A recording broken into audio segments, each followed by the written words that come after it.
इतिहास, हसत हसत स्वीकारला कित्येकांनी मृत्यूचा फास, हसत हसत स्वीकारला कित्येकांनी मृत्यूचा फास. सर्वप्रथम तुम्हा सर्वांना स्वातंत्र्य दिनाच्या हार्दिक शुभेच्छा. नमस्कार, मी तन्मय भास्कर, इयत्ता 6वीचा विद्यार्थी.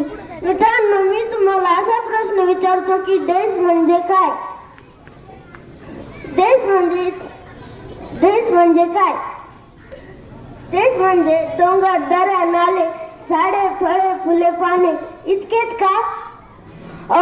तुमच्या आमच्या सारख्या हाडामासांच्या माणसांचा असतो ना देश. मग हा या जातीचा, तो त्या धर्माचा असा भेदभाव कशाला? मित्रांनो, आपल्याला स्वातंत्र्य मिळण्यासाठी खूप रक्त सांडावे लागले आहे. अशा महान पुरुषांना मी शत नमन करतो. स्वातंत्र्य विरुद्ध करूया.